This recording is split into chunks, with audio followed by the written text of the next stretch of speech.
So hello everyone and welcome to Beta Maths Academy. So अब हम start करने जा रहे हैं थर्मोडायनेमिक्स सेकंड में आपका नेक्स्ट टॉपिक।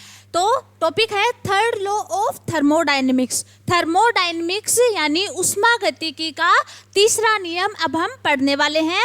ऊष्मागतिकी के दो नियम हम पढ़ चुके हैं। फर्स्ट लॉ ऑफ थर्मोडायनेमिक्स जो एनर्जी कंजर्वेशन के बारे में बताता है, यानी कि एनर्जी को ना तो डिस्ट्रॉय किया जा सकता है और ना ही उसको फॉर्म किया जा सकता है। सेकंड लॉ बताता है जो एनर्जी ट्रांसफर हो रही है उसकी डायरेक्शन बताता है कि एनर्जी किस डायरेक्शन में ट्रांसफर हो रही है, और थोड़ा एंट्रोपी के बारे में बताता है कि यूनिवर्स की एंट्रोपी ऑलवेज इंक्रीजमेंट होती है, यानी कि एंट्रोपी की वैल्यू पॉजिटिव होती है और ग्रेटर देन या इक्वल टू 0 होती है। ठीक है, तो अब देखते हैं कि थर्मोडायनेमिक का जो थर्ड लॉ है वो किसके बारे में एक्सप्लेन करता है। तो देखो, थर्मोडायनेमिक का जो थर्ड लॉ है वो भी रिलेटेड है एंट्रोपी से।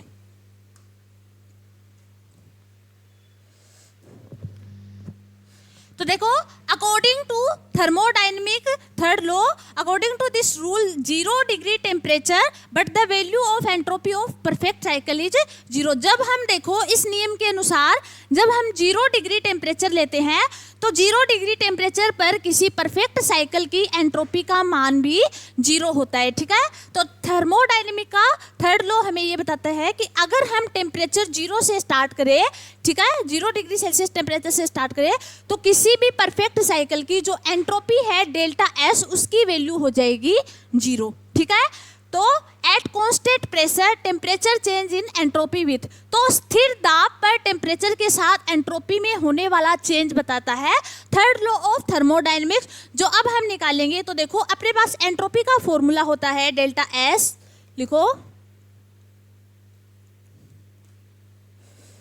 Delta S equal to Cp by T,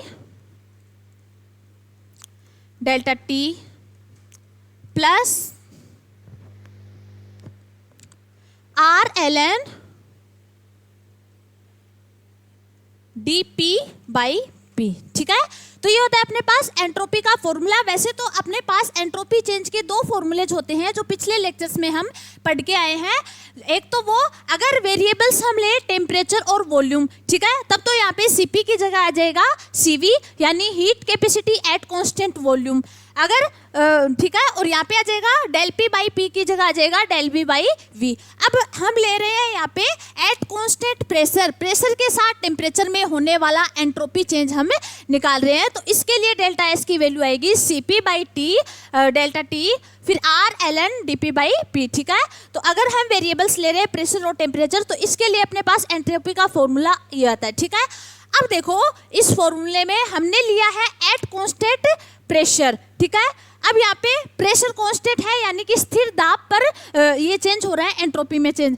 अगर हमने प्रेशर को ही कांस्टेंट रख दिया तो प्रेशर में होने वाला चेंज यानी डेल्टा पी वो इक्वल टू हो जाएगा 0 के। अगर डेल्टा पी 0 हो गया तो एंट्रोपी के इस फॉर्मूले में ये वाली टर्म अपने आप कैंसिल आउट हो जाएगी। ठीक है, क्योंकि देखो अगर डेल्टा पी 0 हो गया, अगर इसका पी के साथ अब हम पी के साथ इसको डिवाइड करेंगे तो ओवरऑल वैल्यू आ जाएगी 0। ठीक है, तो अब लिखो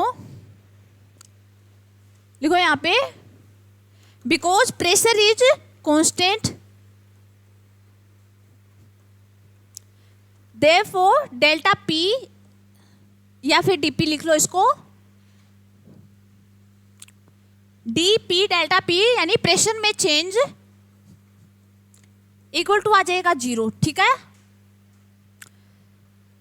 प्रेशर कांस्टेंट होने की वजह से ये वाली टर्म हो जाएगी कैंसिल आउट, यानी ये वाली पूरी टर्म आ जाएगी किसके इक्वल टू 0 के इक्वल। ये वाली टर्म गई तो अपने पास एंट्रोपी का फॉर्मूला अब बचा है delta S equal to Cp delta T by T. ठीक है, अब अपने पास सिर्फ इतना फॉर्मूला बचा है और इसका अब हमें करना है इंटीग्रेशन। 0 केल्विन से लेकर किसी भी टेम्परेचर तक हमें इसका इंटीग्रेशन करना है। तो लिखो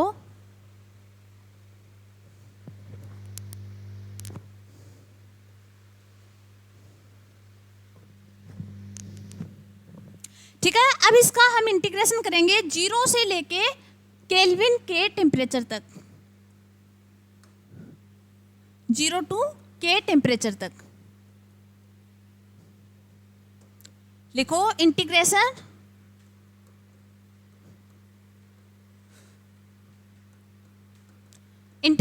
दिस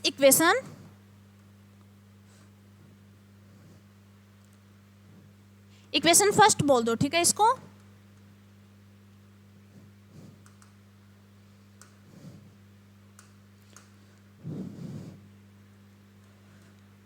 इक्वेशन फर्स्ट का हम इंटीग्रेशन करेंगे, यानी कि समीकरण 1 का समाकलन करने पर।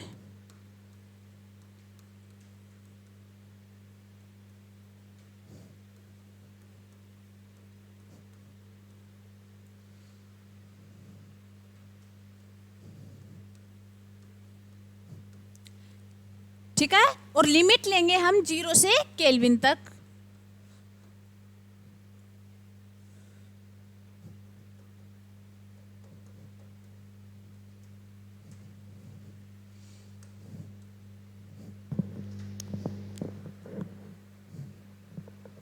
तो देखो यहाँ पे है डेल्टा एस, इसका हम करेंगे इंटीग्रेशन 0 से केल्विन तक। ठीक है, तो इसको हम लिख देंगे देखो इस प्रकार S0 और S की। ठीक है, आगे देखो अपने पास है Cp, बिकॉज ये कांस्टेंट क्वांटिटी है तो इंटीग्रेशन से इसको बाहर लिखेंगे। ठीक है, जो वेरिएबल है इसमें डेल्टा टी, इसका हम इंटीग्रेशन करेंगे 0 से K केल्विन टेम्परेचर तक। ठीक है, तो यहाँ पे Cp तो बाहर आ जाएगा इंटीग्रेशन से, और यहाँ पे हम इसको इंटीग्रेट करेंगे डेल्टा टी को 0 से T। ठीक है, अब देखो वी नो दैट, हम जानते हैं जब भी हम इंटीग्रेशन करेंगे 1/x का dx के रिस्पेक्ट में, तब अपने पास आंसर आता है ln x। इसी प्रकार अपने पास है डेल्टा t, इंटीग्रेशन करना है हमें 1/t का with respect to dt, answer आ जाएगा ln t। ठीक है, तो इसको देखो अब सॉल्व करो।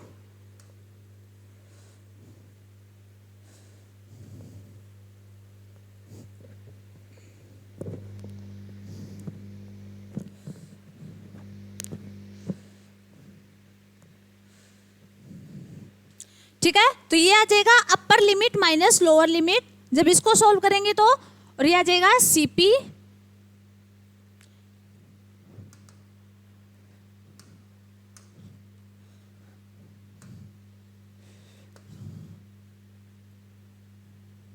और ln t। ठीक है, इस प्रकार से ये सॉल्व होता है। अब देखो यहाँ पे S0 है, यानी टेम्परेचर इसमें 0 है, तो ये वाली जो टर्म है ये तो 0 हो जाएगी, और केल्विन वाली टर्म से इसमें रिमेन्स बच जाएगी।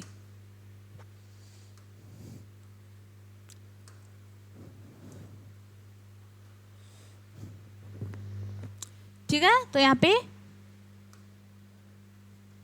ये जो है यहाँ पे टेम्परेचर इज 0, तो टर्म बचेगी ओनली S केल्विन वाली और Cp ln t। ठीक है, अब ये जो इक्वेशन आई है ये शो करती है थर्ड लॉ ऑफ थर्मोडायनेमिक्स।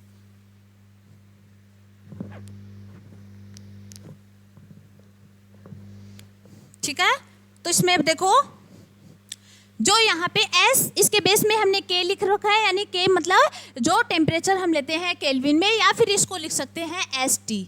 ठीक है, तो ST या SK is the fixed temperature of A system but the value of entropy is positive. अब जो अपने पास ये आंसर आया है S के equal to Cp ln t, ये वैल्यू होती है किसी सिस्टम के निश्चित टेम्परेचर पर एंट्रोपी की वैल्यू होती है। ठीक है, तो एंट्रोपी की वैल्यू थर्ड लॉ रूल के अकॉर्डिंग आती है Cp equal to ln t, जो कि वैल्यू होती है पॉजिटिव में। ठीक है, डेल्टा S की वैल्यू आएगी इसमें पॉजिटिव में।